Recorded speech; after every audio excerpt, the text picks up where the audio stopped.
கிளாஸில் என்ன பார்க்க போகிறோம் அப்படின்னா 6th மேக்ஸ் புக்கில் டேர்ம் 1 இயற்கணிதம் டாப்பிக்கில் உள்ள சம்ஸ் பார்க்க போகிறோம். சரிங்களா? ஃபர்ஸ்ட்டு என்ன கொடுத்துருக்காங்க அப்படின்னா கீழே உள்ள அமைப்பு முறையை உற்று நோக்கி விடையளிக்கவும் அப்படின்னு சொல்லியிருக்காங்க. சரிங்களா? ஃபர்ஸ்ட்டு என்ன கொடுத்துருக்காங்க 5,8,11,14 ஓகேங்களா? இதை கவனிச்சுட்டு இங்கே என்ன ஆன்சர் வரணும் அப்படின்னு சொல்லி கேட்டிருக்காங்க. சரிங்களா?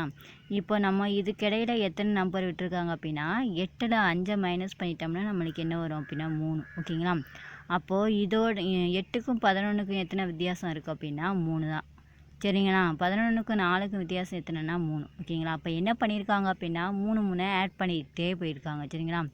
5ஓட 3 ஆட் பண்ணால் 8, 8ஓட 3 ஆட் பண்ணால் 11, 11ஓட 3 ஆட் பண்ணால் 14 வந்திருக்கு ஓகேங்களா? இப்போது 14ஓட 3 ஆட் பண்ணால் எத்தனை அப்படின்னா 17, 17 கூட 3 ஆட் பண்ணோம்னா 20, 20 கூட 3 ஆட் பண்ணோம்னா 23 ஓகேங்களா? இந்த லைனில் என்ன பண்ணியிருக்காங்கன்னா 3 ஆட் பண்ணிக்கிட்டே போயிருக்காங்க. சரிங்களா? செகண்டில் என்ன அப்படின்னா 15,873 × 7 ஓகேங்களா?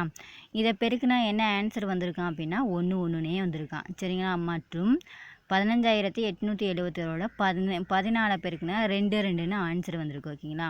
அப்போ என்ன கேட்டிருக்காங்க அப்படின்னா இதோட 21 பெருக்குனா என்ன ஆன்சர் வரணும், 28 பெருக்குனா என்ன ஆன்சர் வரணும் அப்படின்னு சொல்லி கேட்டிருக்காங்க. சரிங்களா? இதை நம்ம கவனித்தோம் அப்படின்னா ஃபஸ்ட்டு 7ஆல் பெருக்கியிருக்காங்க 1 வந்திருக்கு. சரிங்களா? திரும்ப என்ன பண்ணியிருக்காங்க 14ஆல் பெருக்கியிருக்காங்க 2 வந்திருக்கு. 7 கூட்டினா என்ன அப்படின்னா 14 ஓகேங்களா? அப்போ என்ன பண்ணியிருக்காங்க 14ஓட 7 கூட்டினோம்னா 21 ஓகேங்களா?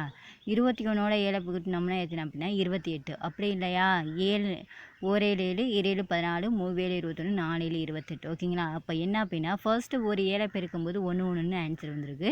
திரும்ப 2 7 பெருக்கும்போது என்ன வந்திருக்கு 2 ஆன்சர் வந்திருக்கு. அப்போது 3 7 பெருக்கும்போது எத்தனை வந்திருக்குன்னா 21 வந்திருக்கு. அப்போ இதோட ஆன்சர் என்னவா வந்திருக்கும் 2க்கு அடுத்து 3 வந்திருக்கணும் ஓகேங்களா? அப்போது 21ஓட இதை பெருக்குனோம்னா 3 வந்திருக்கு ஓகேங்களா? அதுக்கடுத்து இதில் என்ன பண்ணியிருக்காங்க 4 7 பெருக்கியிருக்காங்க, அதனால் 28 வந்திருக்கு. அப்போ 3க்கு அடுத்த நம்பர் என்ன 4 ஓகேங்களா? அப்போ இதோட ஆன்சர் என்ன அப்படின்னா 4 வந்திருக்கும் ஓகேங்களா? அப்போ இதோட ஆன்சர் 3 போட்டிருக்கணும், இதோட ஆன்சர் 4 வந்திருக்கணும் ஓகேங்களா? நெக்ஸ்ட்டு என்ன அப்படின்னா கீழே உள்ள அமைப்புகளை உற்று நோக்கி அடுத்த 2 அமைப்புகளை காண்க அப்படின்னு சொல்லியிருக்காங்க. சரிங்களா? ஃபர்ஸ்ட்டு ஒரு பிக்சர் கொடுத்துருக்காங்க. என்ன அப்படின்னா ஒரு சதுரம் கொடுத்துருக்காங்க, அதில் 3 ரவுண்டு இருக்குது ஓகேங்களா? அதுக்கடுத்து என்ன அப்படின்னா 2 சதுரம் கொடுத்து 6 ரவுண்ட் போட்டிருக்காங்க. அதே மாதிரி 3 சதுரம் கொடுத்து 6ல் எத்தனை அப்படின்னா 12 ரவுண்ட் கொடுத்துருக்காங்க. சரிங்களா?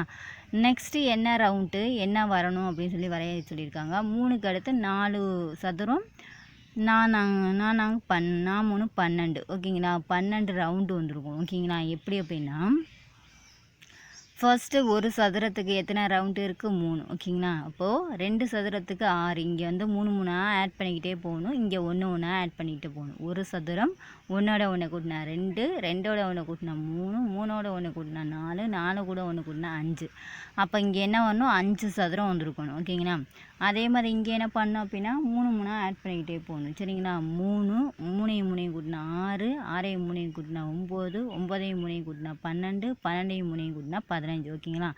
அதுதான் இதை ஆன்சர் போட சொல்லிட்டு என்ன பண்ணியிருக்காங்க வரைஞ்சி காட்ட சொல்லியிருக்காங்க. சரிங்களா? 3க்கு அடுத்து 4 சதுரம் 12 வட்டம் போட்டிருக்கணும். சரிங்களா? அதுக்கடுத்து 5ஆவது பிளேஸில் 5 சதுரம் 15 வட்டம் போட்டிருக்கணும் ஓகேங்களா? அதை தான் ஃபில் பண்ண சொல்லியிருக்காங்க. ஒன்று ஆட் பண்ணிக்கிட்டே போகணும் ஃபஸ்ட்டு சதுரத்தை ஓகேங்களா?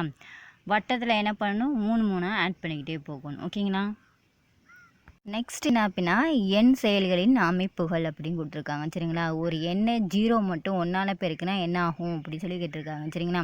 இப்போ ஒரு எண்ணை நான் வந்து 10ன்னு எடுத்திருக்கேன். 10 கூட 1 பெருக்குனா அதே ஆன்சர் தான் வரும். சரிங்களா? 10. அதே 10 0ஓட பெருக்குனோம்னா 0 ஓகேங்களா? எந்த நம்பரோட நம்ம 0 பெருக்கினாலும் 0 தான் வரணும். எந்த நம்பர் கூட நம்ம 1 பெருக்கினாலும் அங்கே என்ன நம்பர் இருக்கோ அதுதான் ஆன்சராக வரும். சரிங்களா? அதான் கீழே என்ன சொல்லியிருக்காங்க அப்படின்னா ஏதேனும் ஒரு எண் இன்ட்டு 1 = அதே எண் தான் வரணும் ஓகேங்களா? இப்போது அந்த எண்ணை நான் எண்ணுன்னு வச்சுருக்கேன். எண்ணு இன்ட்டு 1, 1ஓட என்ன பெருக்கினாலும் என்ன தான் வரும் அப்படின்னா எண்ணு தான் வரும். சரிங்களா? எண்ணு வந்து ஒரு மாறிலி ஓகேங்களா? இயற்கணிதத்தை பொறுத்த வரையும் ஏபிசிடி லெட்டர்ஸ் ஆங்கில எழுத்துக்கள் வந்துச்சுன்னா அதை என்ன அப்படின்னா மாறின்னு சொல்லணும். சரிங்களா? அது என்ன பண்ணிக்கிட்டே இருக்கும், அதோட மதிப்பு மட்டும் மாறிக்கிட்டே இருக்கும். ஓகேங்களா? அதனால் அதை என்ன சொல்லுவாங்க, மாறின்னு சொல்லியிருப்பாங்க. சரிங்களா? இப்போ என்ன அப்படின்னா a + b = b + a அப்படின்னு இருக்கா. இதை நாம் என்ன பண்ணலாம், a + b வந்து b + aன்னு மாற்றி எழுதினாலும் கூட்டலை பொறுத்தவரையும் அதோட மதிப்பு என்ன பண்ணாது, மாறாது. ஓகேங்களா?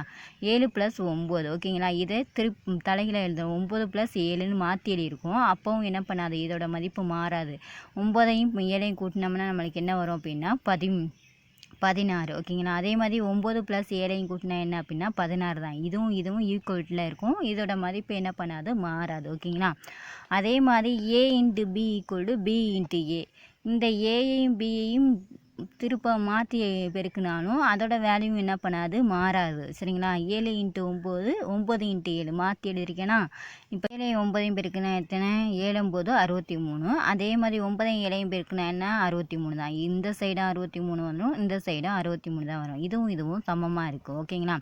ஆனால் a - b = b - aன்னு எழுத முடியாது. ஏன் அப்படின்னா இதுவும் சமமாக வராது. ஓகேங்க? ஃபார் எக்ஸாம்பிள் இப்போ நான் a வந்து 5ன்னு எடுத்துக்கிறேன், b வந்து 2ன்னு எடுத்துக்கிறேன். சரிங்களா? அதே மாதிரி இங்கே மாற்றி எழுதுகிறோம். பியோட வேல்யூ என்ன, 2, ஏயோட வேல்யூ என்ன, 5. ஓகேங்களா? இப்போ இதை மைனஸ் பண்ண 3. ஓகேங்களா? இதை மைனஸ் பண்ணால் என்ன அப்படின்னா -3. ஸோ இது ரெண்டும் சமமாக கிடையாது. அப்போ என்ன பண்ண முடியாது அப்படின்னா a - b = b - aன்னு எழுத முடியாது. இது என்ன அப்படின்னா நாட் ஈக்குவல் டு, இது சமமாக வராது. ஓகேங்களா? அதுக்கடுத்து ஒரு எக்ஸாம்பிள் கொடுத்துருக்காங்க. என்ன அப்படின்னா, தங்கை நிலாவின் வயதை காட்டிலும் 3 வயது பெரியவன் மதி. நிலாவின் வயது நமக்கு தெரியுமெனில் மதியின் வயதை காண்க அப்படின்னு சொல்லியிருக்காங்க. சரிங்களா? நிலாவின் வயது எத்தனை, நிலாவின் வயதை காட்டிலும் மதியோட வயது எத்தனை அப்படின்னா 3 மடங்கு பெருசு அப்படி சொல்லியிருக்காங்க. சரிங்களா? அப்போது அதை நம்ம மதியின் வயதை என்ன வச்சுருக்கோம் அப்படின்னா நிலாவின் வயதை வந்து என்னன்னு வச்சுருக்கோம். சரிங்களா? அப்போ மதியின் வயதை என்ன வச்சுருக்கோம், n + 3. ஏன் அப்படின்னா நிலாவின் வயதை விட மதியின் வயது 3 மடங்கு அப்படின்னு சொல்லியிருக்காங்க. சரியா? 3 மடங்கு அதிகம் அப்படின்னு சொல்லியிருக்கனால ப்ளஸ் சிம்பிள் போட்டு 3 போட்டிருக்கோம். சரிங்களா? இப்போ வந்து என்ன சொல்லியிருக்காங்க, நிலாவின் வயது நம்மளுக்கு தெரியும் அப்படின்னா மதியோட வயது நம்மளால் கண்டுபிடிக்க முடியுமா முடியாதானா, கண்டுபிடிச்சிடலாம். எப்படி அப்படின்னா, இப்போது நிலாவுக்கு வந்து 1 வயசு ஆகுது அப்படின்னா இங்கே மதியோட வயது என்ன அப்படின்னா n + 3. நிலாவின் வயதை நம்ம என்னன்னு வச்சுருக்கோம், மதியோட வயதை என்ன வச்சுருக்கோம், n + 3ன்னு வச்சுருக்கோம். ஓகேங்களா? அப்போ நிலாவுக்கு இப்போ 1 வயசு ஆச்சு அப்படின்னா எண்ணுக்கு பொதுவாக என்ன போடணும், 1 போடணும் இந்த இடத்துல. சரிங்களா? 1 இங்கே +3. அப்போ இதை கூட்டினா என்ன, 4. ஓகேங்களா? அப்போ மதியின் வயது என்ன, 4.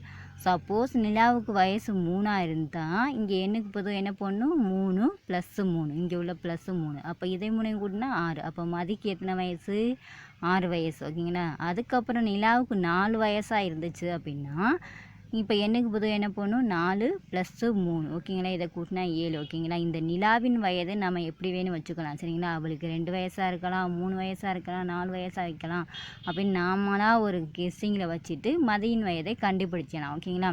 இந்த வீடியோ உங்களுக்கு பிடிச்சிருந்துச்சுன்னா இந்த வீடியோவுக்கு கீழே உள்ள ரெட் கலர் பட்டனை சப்ஸ்கிரைப் பண்ணுங்கள். ஏதாச்சும் டவுட் இருந்தால் கமெண்ட் பண்ணுங்கள். தேங்க்யூ.